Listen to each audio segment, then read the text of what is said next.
Paisagismo, topografia, o que será que tem a ver uma coisa com a outra?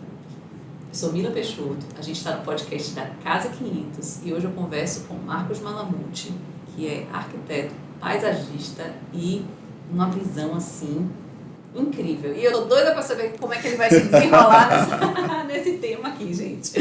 Essa eu quero ver. Tudo bom, Marcos? Tudo bom, Mila. Então, paisagismo, topografia, a gente está falando assim de você ter morros, de você ter, né? Eu acho que de cara, né? Assim, paisagismo é sobre paisagem. Sim. E topografia é componente da paisagem. Então acabou o vídeo. Acabou o vídeo. Fim. Obrigado. Então, o que eu quero dizer com isso é que assim, a gente tem duas maneiras de encarar isso. A primeira é como um dado de inserção na paisagem. Então, paisagismo é modificação da paisagem, em alguma medida, mas em relação à paisagem. Então, você tem um fragmento da paisagem que está sob seu controle e você vai interferir nele em relação ao restante. Então, se você não entender topograficamente como se desenvolve o seu fragmento dentro dele, dentro dos seus limites, e como é que ele está em relação aos outros, mais alto, mais baixo, sobe, desce, ondula no meio, você já não sabe como tratar. Então, esse é um ponto de vista. Entender a topografia Entender antes, ela como um dado inicial. Perfeito. Né? Porque você vai tomar decisões paisagísticas a respeito da topografia, não só do seu lote, mas da paisagem. Sim. E a segunda camada que a gente pode tratar é pensar na topografia como um recurso de modificação da paisagem.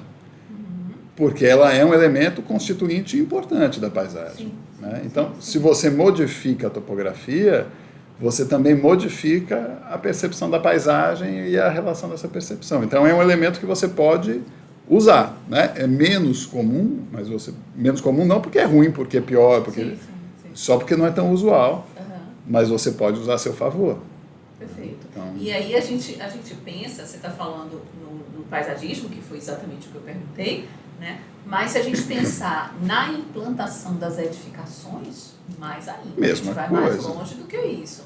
Mas eu acho que está dentro do mesmo conceito, Mila. Sabe por quê? Porque eu entendo... Te interrompi, desculpa. Não, vá. Eu sempre faço isso. Eu sempre faço isso. Porque eu entendo que a arquitetura é um componente da paisagem. Sim. A edificação, ela é uma intervenção paisagística, quer você queira quer não, mesmo que você esteja no lote de 300 metros quadrados. Sim.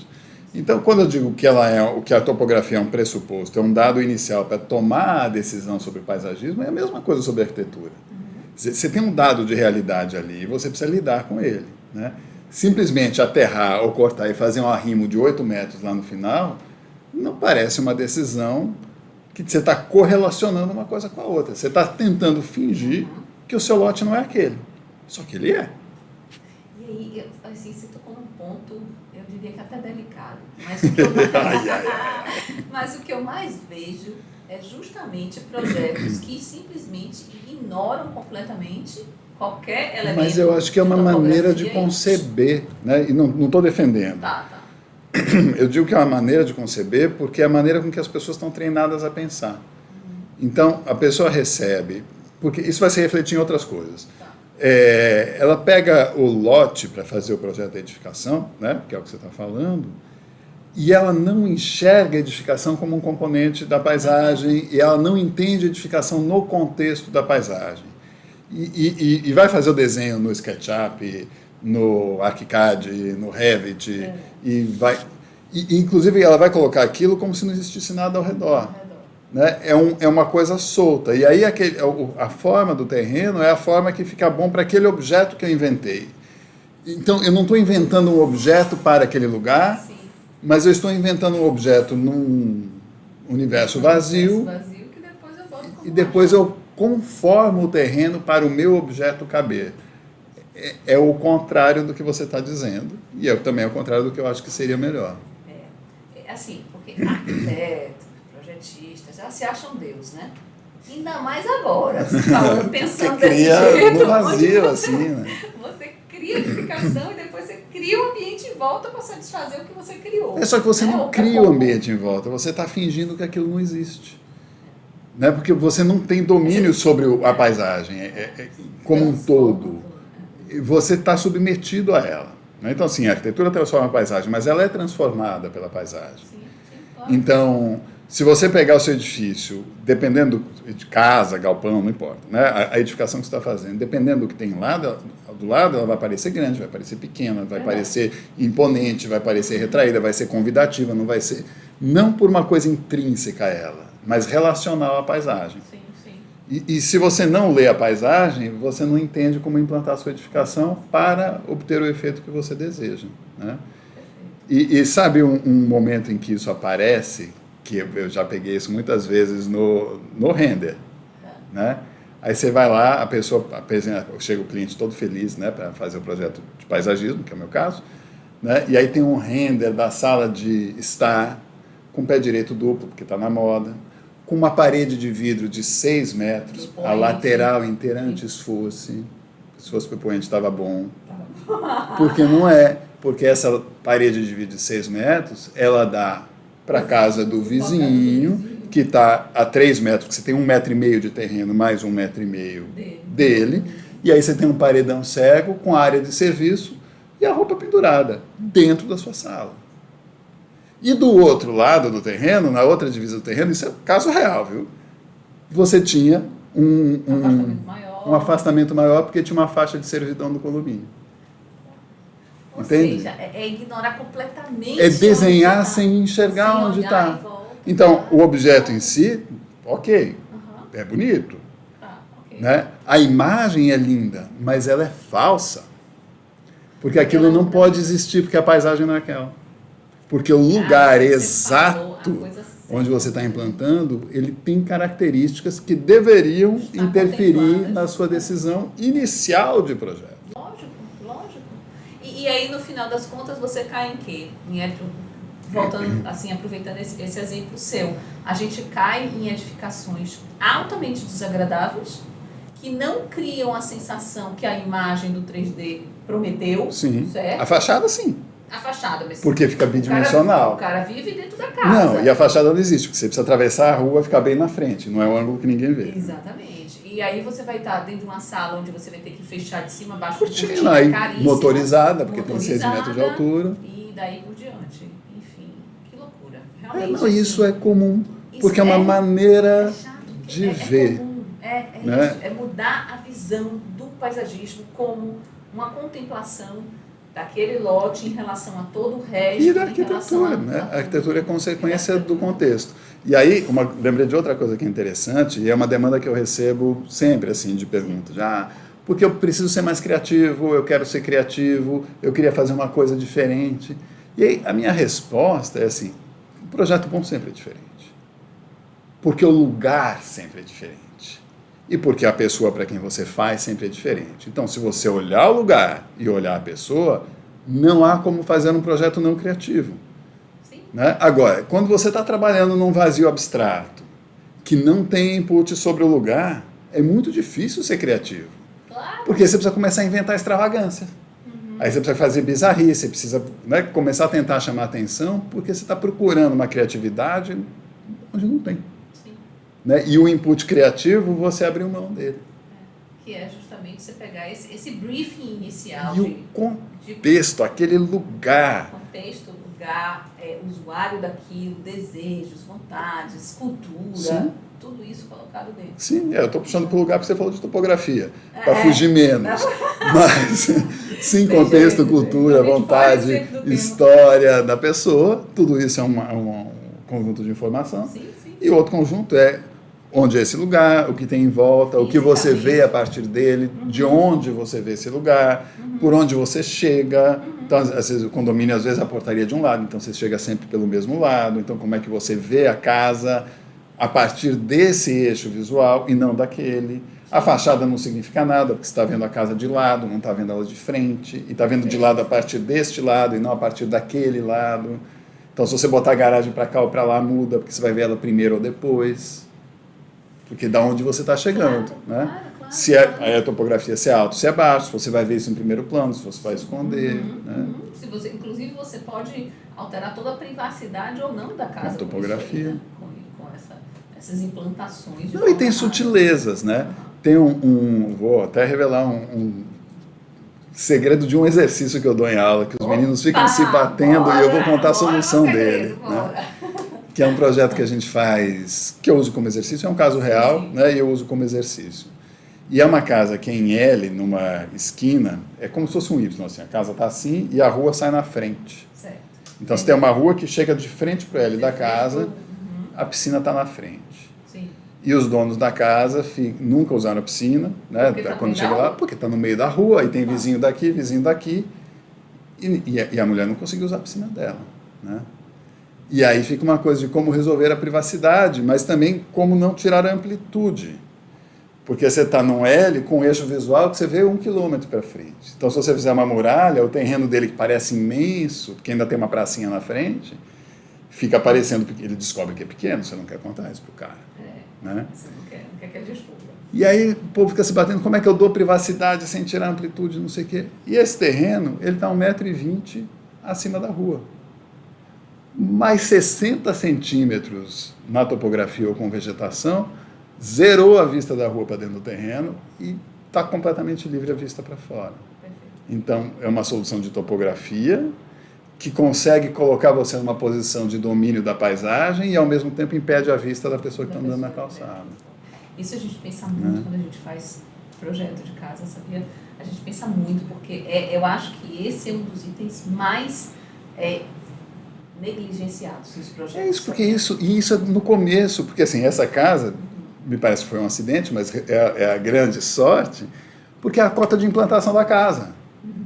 E ela resolve uma decisão, olha, quero botar a piscina aqui porque é onde tem sol, porque é onde tem amplitude, porque é onde tem vista, tudo, mas quero resolver a privacidade. Então, quando você define a cota de implantação, por exemplo, você já resolveu tudo isso antes de começar a fundação da casa. Claro. Assim, você levantou aí umas questões.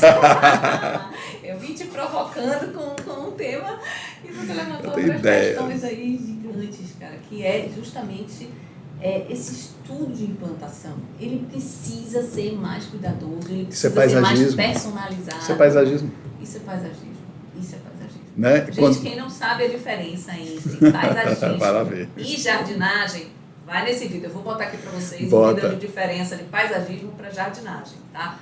Mas... É isso que é paisagismo. A implantação da casa no lote é uma ação paisagística. Então, se você pensa na arquitetura a partir do paisagismo e não o paisagismo como um enfeite da arquitetura, você pode tomar decisões da arquitetura que mudam tudo, porque você recontextualiza a arquitetura. E às vezes é engraçado você estar falando, às vezes as pessoas chegam em algum condomínio e falam assim, cara, até às vezes a casa é bonita, e você fala, assim, não gostei dessa casa, não simpatizei, não achei bacana, porque não está contemplando, não está avaliando tudo aquilo, ela não está dialogando. É porque as coisas só existem em relação a. Perfeito. Né? Assim, ou a gente estabelecer um like. As coisas só existem em relação a alguma coisa. Porque a percepção da gente é relacional. Sim. Então, assim, nada existe isolado, sim, em nenhum aspecto. Né? Claro. Então, você só consegue medir, a gente mede relacionalmente. Sim. Então, a casa não é bonita nem feia, ela vai ser bonita ou feia no contexto. Às vezes, uma casa muito simples, muito não original, ela está num conjunto arquitetônico em que ela tem que ser daquele jeito para que o conjunto faça sentido. Então, não é sobre a virtude eu preciso ser a casa mais extravagante. Não, eu preciso fazer sentido naquele conjunto. Né? E isso vale para tudo. Então, você percebe cor em relação a... Né? Então, sei lá, esse azul, ele é mais ou menos azul dependendo da cor aqui do fundo. Se tivesse, perfeito. Né? O vermelho é mais vermelho se está perto do verde. É tudo com ponto então, de comparação. ele não é intrínseco, é extrínseco. E a arquitetura também. Então, quando você implanta pensando na paisagem, o que é que está mudando? A relação dela com a paisagem. E a paisagem é o contexto da arquitetura. Então, é a partir da paisagem que você entende a arquitetura. Se é a partir da paisagem e você modifica a leitura da arquitetura, se você organizar a maneira com que ela se relaciona com a paisagem. É isso. É simples assim. É paisagismo. Tá? É paisagismo, é isso aí, é simples assim. Mas é verdade. Mas o principal, assim, que a gente puxou aqui, eu quis que Malamute viesse, vocês já viram por quê agora, né? Porque ele realmente abre nossa cabeça aí total em relação a isso, mas esse cuidado mesmo de perceber a paisagem de uma forma total, uma forma global. E a gente está falando de topografia aqui, mas também tem incidência solar, ventilação, eixos, os gabaritos, vistas, direções, eixos, as pessoas que estão em volta de você, vento, enfim, tudo. toda essa questão envolvida. É o contexto. Inclusive... E aí o que você disse, cultura, história... Verdade, né? verdade. Inclusive também para que essa edificação, né? Sim. Porque assim, qual o objetivo daquilo ali? Sim. Né? Então, se é uma casa de praia, ele vai ter um objetivo. Se é uma casa enfim, se é uma área comercial, ou se tem milhões de objetivos. Porque, então, de novo, é para aquilo, né? Tipo, assim, você falou, é uma coisa que a gente fala sempre, meu pai até fala muito, que não sabe trabalhar sem encomenda. Porque você é um arquiteto, um paisagista, ou né, um projetista, pegar um papel em branco, cara, a gente pode fazer qualquer coisa que a gente queira com esse papel em branco. E aí fica naquela luta da criatividade vazia, porque você não encontra Exatamente. O gatilho da criatividade. A criatividade vem de solucionar um problema, e para solucionar o problema, você precisa saber identificar o problema. E para identificar o problema, você precisa saber ler a paisagem e ler as pessoas. Porque se você não consegue ler o lugar, você não consegue entender nem as virtudes, nem os problemas. E se você não sabe ler as pessoas, você também não consegue identificar os desejos nem as necessidades. E é do desejo, da necessidade, da virtude, do problema, do choque disso, num limite físico que você tem, que você vai encontrar uma solução. Perfeito. Então, quem não tem a sensibilidade da leitura não pode ser criativo. É isso mesmo. E aí, bom, já entrando em outro assunto aqui, mas eu vou querer que você fale, não agora eu acho, a gente faz em outro, tá? Mas eu queria saber o seguinte, isso ou não é educável? Isso Não posso falar. Não pode falar. Mas eu quero que você fale sobre isso, que assim, como vamos pro próximo vídeo, porque senão a gente foge do nosso tema. Tá, Topografia. Topografia e paisagismo, né? Mas vamos falar sobre isso. E só falando de topografia, para terminar o seu tema, a gente falou sobre a topografia como input. Sim. Né? Mas ela também é output. Né? Ela é um recurso de transformação, de modificação da paisagem, de modificação da relação das pessoas com a paisagem, né? De criar proteções, de criar proteção física e não visual, de criar proteção visual também. Então, assim, modificar a topografia intencionalmente em relação à paisagem é um artifício muito potente. Né? Então, é um dos elementos que você manipula no projeto de paisagismo. Né? Então, você vai trabalhar com planta, vai trabalhar com elemento construído e vai trabalhar com topografia. Porque, por exemplo, você pode... Aquele cantinho ali, você quer botar mais alto, você vai criar um morro, por exemplo. Isso, você pode trabalhar isso com uma intenção naturalista, ou não, exatamente, ou ostensivamente artificial. Né? Isso, aí é uma escolha de linguagem, de estilo e tal. De cada solução que você quer dar, né? De cada momento. Você precisa se ligar, que se é naturalista, você precisa desenhar naturalisticamente, né? Que aí tem uma manha também. Então, sei lá, tem uma história engraçada de uma cliente, uma vez ela tinha um terreno assim, alto, topografia, e ele descia em direção ao rio, né? Mas era um terreno grande, uma chácara, assim, descia, e aí ele fazia uma ondulação, e aí chegava na margem do rio. Então era um terreno na margem do rio, assim, devia ter sei lá, 4, 5 mil metros quadrados, terreno bom. Sim. E ela queria um lago. Tipo, a pessoa tem um rio, ela queria um lago. O direito da pessoa. Né? Onde ela queria o lago? No topo do morrinho. No topo? Como é que você faz um desenho naturalista com um lago no topo do morro? Não existe lago em topo de morro. Não, eu quero um lago naturalista com pedras. Mas assim, então você vai ter que fazer na baixa. Né? Porque onde acumula água é embaixo. Não tem lago em cima. Né? Então, mas é porque em cima dá para ver melhor. Eu digo, sim, tanto pior, porque quanto mais as pessoas virem isso, mais elas vão perceber que é horrível. Meu Deus. A gente passa por cada uma, né? A gente passa por cada e comida. Então, é isso. A leitura da topografia tem a ver com essa intenção. É para ser natural, não é? como você quer fazer, como é que é uma topografia natural, Sim. né? E aí você precisa reproduzir, né? Senão fica horrível. É um recurso também de muita delicadeza. De muita delicadeza. E um pouquinho de bom senso. É. Porque eu não sei se é uma qualidade. Um pouquinho de bom senso sempre precisa para tudo. Sempre para tudo, né? Gente, olha, vamos continuar conversando com o Malamute aqui no canal, aqui no podcast, tá? Porque ele é nosso mestre maior de paisagismo, que abre a cabeça da gente assim, que pra mim é sempre uma surpresa, é sempre bom demais sempre uma surpresa. É sempre uma, você sai sempre uma da cartola, assim, sabe? Bem diferente. Mas continua aqui, se você ainda não segue a gente depois dessa, vai seguir não, se inscrever, né? Mas pode seguir no Instagram também, Casa 500, Marcos Malamute. Continua com a gente, tem muita coisa boa aqui pra você e até a próxima de paisagismo.